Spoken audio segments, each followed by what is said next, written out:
Hujambo mtazamaji, kutoka idhaa ya Kiswahili ya Radio China Kimataifa. Hii ni Nuru ya Mashariki tuliokuandalia hii leo. Waziri wa mambo ya nje wa China azungumza kwa simu na mwenzake wa Urusi kuhusu mashambulizi ya Marekani na Israel dhidi ya Iran. China yavutiwa na wawekezaji wa kigeni zaidi mwezi Januari, huku sekta ya teknolojia ya juu ikiongoza kwa uwekezaji. Rais wa Ushelisheli asifu ushirikiano wa matibabu na China. Kwa hizi na habari nyinginezo nyingi, jumuika nami Khamis Darwesh.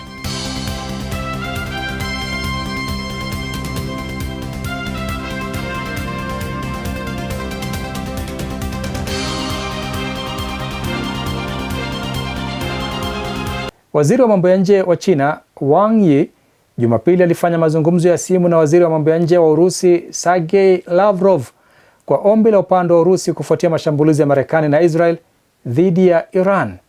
Jacob Mogoa anaripoti zaidi.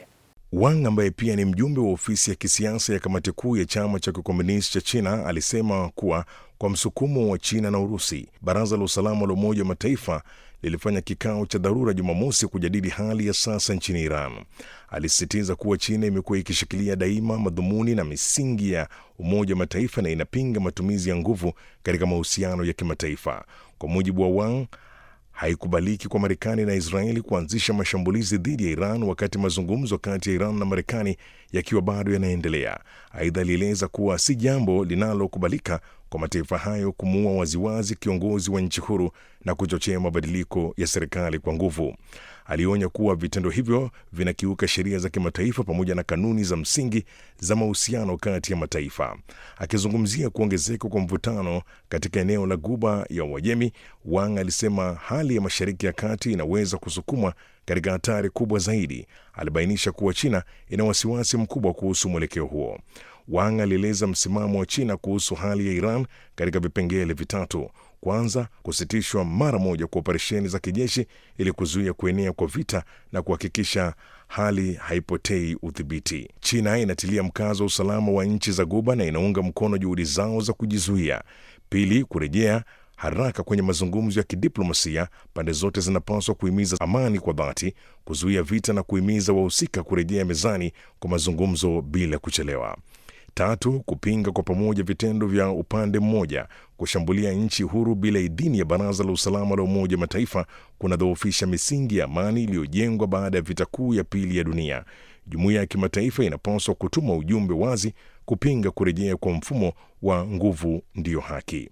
Kwa upande wake, Lavrov alisema mashambulizi ya Marekani na Israeli dhidi ya Iran yameathiri vibaya uthabiti wa Mashariki ya Kati. Aliongeza kuwa Urusi inashiriki msimamo sawa na China na iko tayari kuimarisha uratibu na mawasiliano na Beijing kupitia majukwaa kama Shanghai Cooperation Organization pamoja na Umoja wa Mataifa ili kutoa wito wa kusitishwa mara moja kwa vita na kurejea kwenye mazungumzo ya kidiplomasia.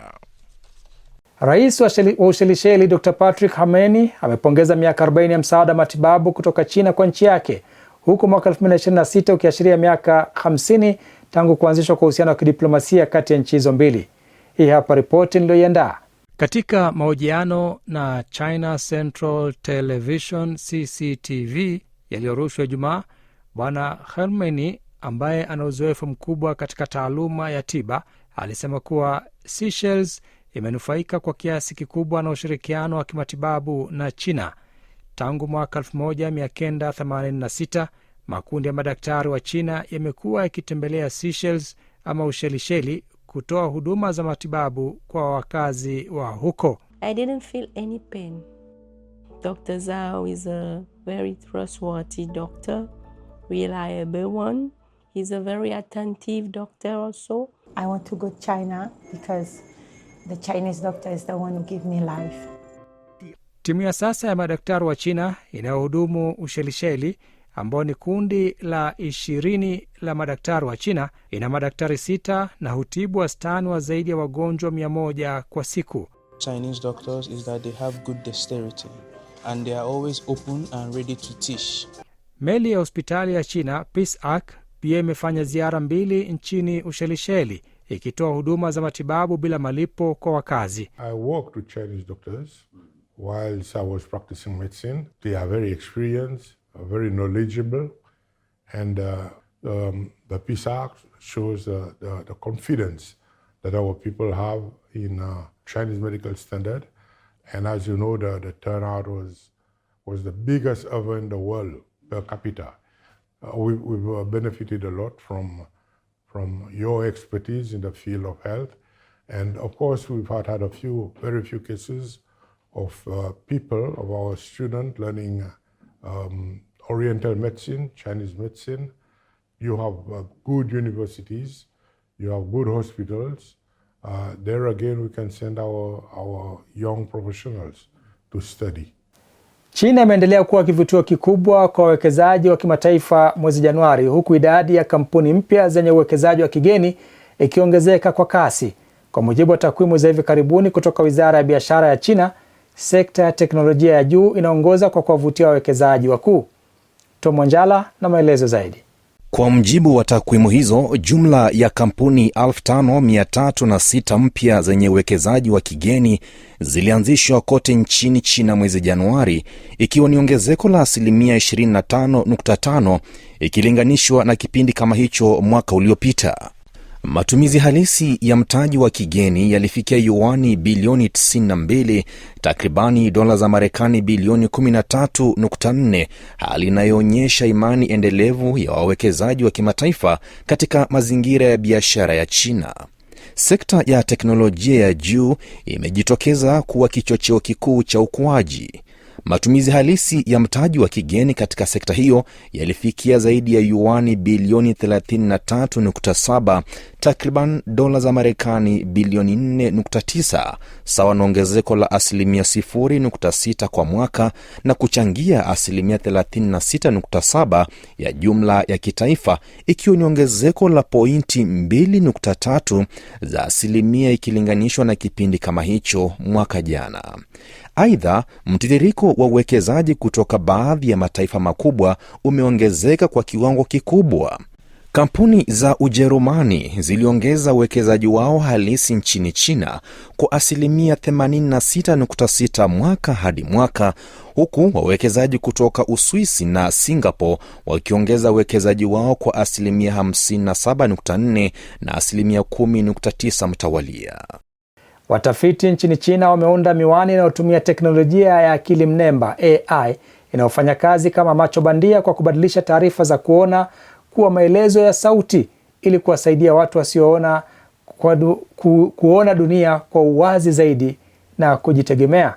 Simi Wanjala anaarifu zaidi.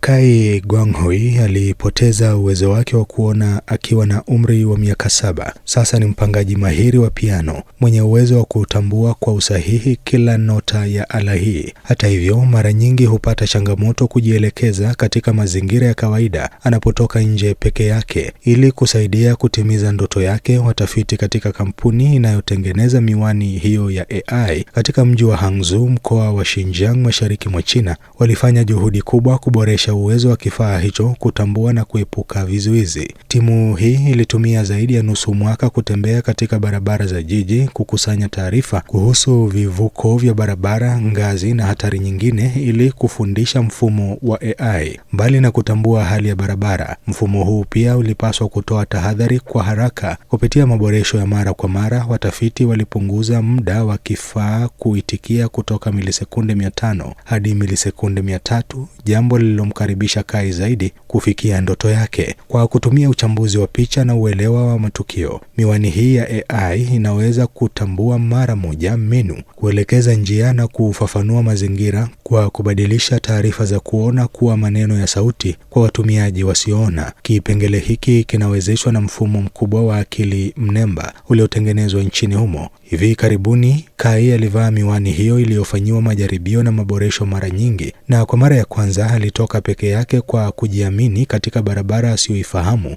akielekea ukumbini kwa ajili ya maonyesho.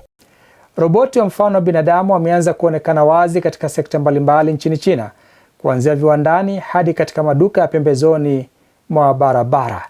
Jacob Mogoa na ripoti hiyo. Tangu mwanzoni mwa mwaka wa 2025, Video za roboti hao zimekuwa zikisambaa kwa kasi kwenye mitandao ya kijamii. Wameonekana wakicheza ngoma za asili katika tamasha la mwaka mpya wa Kichina, wakifanya kazi kwenye sakafu za viwanda, wakikimbia mbio za marathon na hata kushiriki katika mapambano ya ndondi.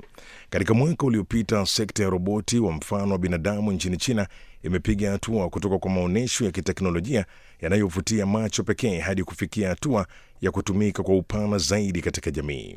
Harakati zake ni za haraka zaidi kuliko nilipokuja kununua hapa takriban miezi miwili iliyopita. Kila siku imekuwa ikiendelea kufundishwa na kuboresha ubongo wake.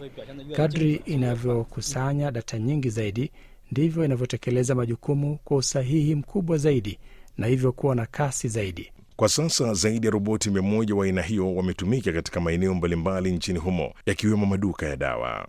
Katika kiwanda cha kutengeneza viunganishi vya vifaa vya nyumbani kilichopo mjini Wenzhou, mkoa wa Zhejiang, mashariki mwa China, roboti 4 wa mfano wa binadamu wenye magurudumu usafiri kila siku kati ya mistari ya uzalishaji, wakisafirisha bidhaa hadi kwa wakaguzi wa ubora. Kutoka majaribio ya awali katika viwanda binafsi hadi utekelezaji wa kiwango kikubwa, roboti wa mfano wa binadamu wanaendelea kuingia kwa kasi katika uzalishaji wa viwanda. Kadri matumizi ya roboti wa mfano wa binadamu yanavyozidi kuenea, naamini ajira mpya zitaibuka. Kwa mfano, wahandisi wa algoriti za roboti, wahandisi wa uendeshaji na matengenezo ya roboti, wahandisi wa huduma baada ya mauzo, pamoja na wahandisi wa suluhisho za kiteknolojia kwa sekta mbalimbali. Huduma mpya na mifumo mipya ya biashara itakayozaliwa siku zijazo itazalisha ajira zaidi kwa kiwango kikubwa kuliko zile zitakazochukuliwa na roboti. Kwa ujumla, matumizi ya teknolojia hii ya hali ya juu yanaashiria mwanzo wa enzi mpya ambapo roboti si maonyesho ya kuvutia pekee, bali ni washirika halisi katika maendeleo ya kiuchumi na jamii. Na kwenye sehemu yetu ya Fahamu China, Zakia Pong anatueleza kuhusu mchezo wa pickleball ambao unazidi kupata umaarufu nchini China na kuchochea ukuaji wa uchumi wake.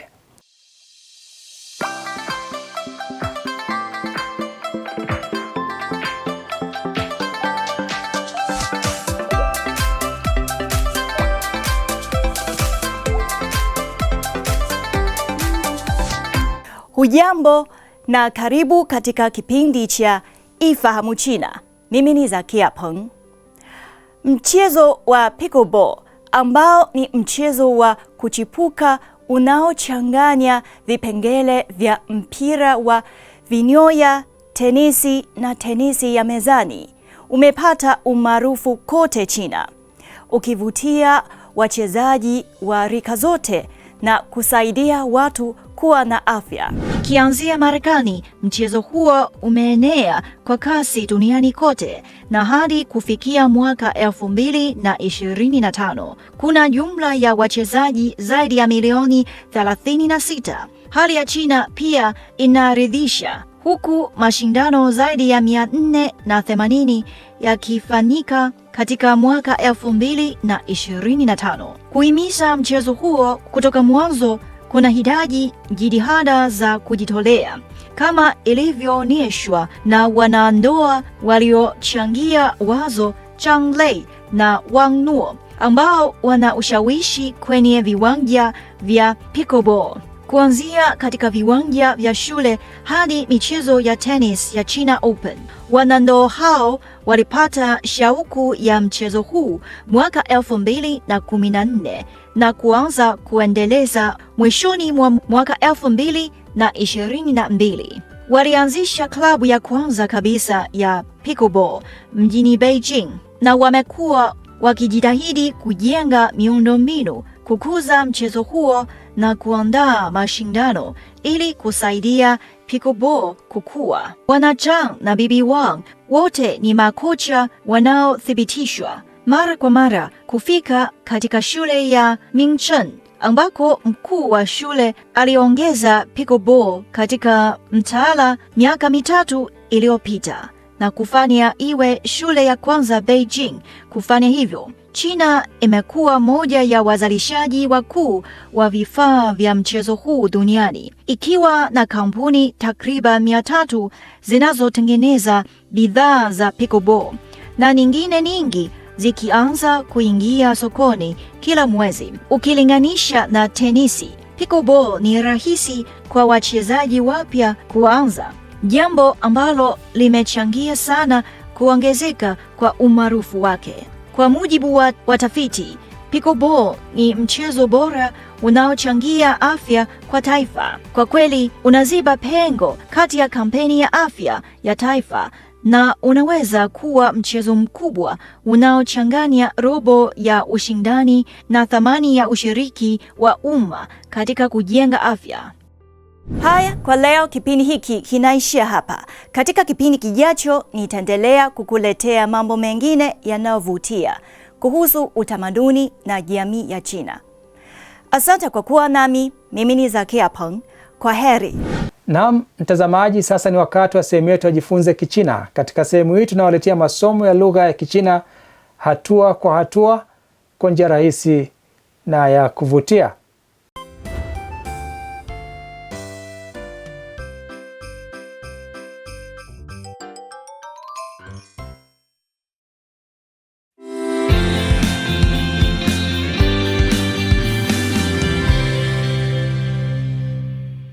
Hamjambo, karibuni katika darasa la Kichina la YCT. Somo la YCT ni mfumo wa mafunzo ya lugha ya Kichina unaowaongoza watoto kujifunza Kichina kwa ufanisi na kuinua kiwango chao cha uelewa wa lugha ya Kichina kwa pande zote. Kwanza, tuanze kwa kuchangamsha akili zetu. 第6课，包子多少钱一个？ Panda anakula mwanzi. Panda anaandika kwa kutumia brashi. Watoto, tafadhali someni. Kama ukisoma kwa usahihi, Panda atapata mwanzi wake au pendao. 买，快，钱，贵，茶，杯，个，多少？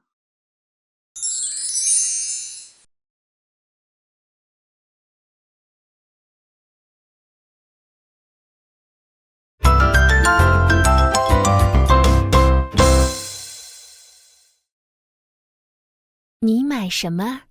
包子多少钱一个？2块钱一个，5块钱3个。我要3个，谢谢。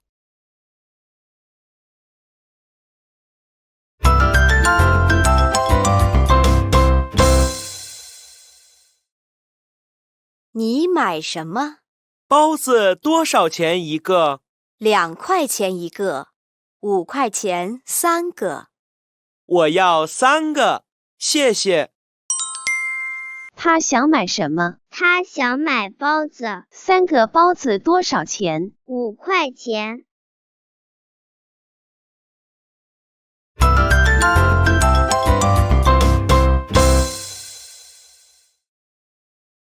你买什么？包子多少钱一个？2块钱一个，5块钱3个。我要3个，谢谢。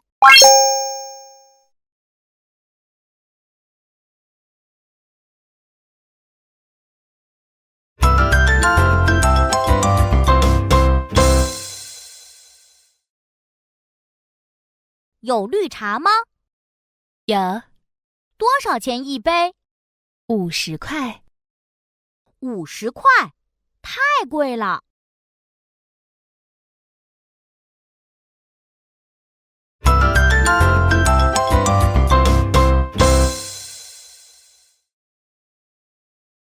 有绿茶吗？有。多少钱一杯？ 50块。50块，太贵了。他要喝什么茶？他要喝绿茶。茶50块一杯，贵不贵？太贵了。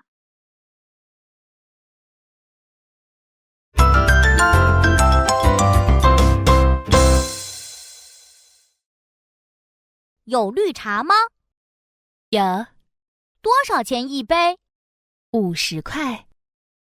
50块，太贵了。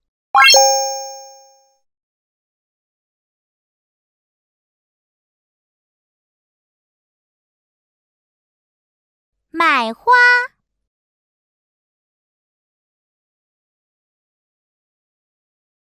你好，你买什么？玫瑰花多少钱一支？10块。太贵了，昨天5块吧？对，昨天2月13号，今天2月14号。他买什么？买花。玫瑰花多少钱一支？10块。昨天多少钱一支？5块钱。为什么今天贵呢？今天2月14号。Kazi ya nyumbani kwa leo ni kusoma maandishi.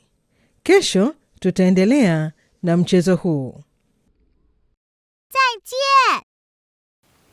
Naam, ni hulka ya kimaumbile kwamba kila kilicho na mwanzo hakikosi kuwa na mwisho wake. Na kufikia hapa, mtazamaji, sina la ziada ila kuhitimisha kipindi cha Nuru ya Mashariki kwa siku ya leo. Lakini kabla sijaondoka, chukua hii. Usiogope kujaribu, kwani siku zote mafanikio yanakuja kwa kukosa ama yanakuja kutokana na kushindwa. Kwa hiyo usiogope kujaribu. Mimi ni Khamis Darwish. Maasalam. Kwa zaidi kuhusu China, unaweza kutembelea tovuti ya CRI Kiswahili na marafiki_CN kwenye Facebook. Pia unaweza kupakua app ya Cheche kwenye Google Play na Palm Store.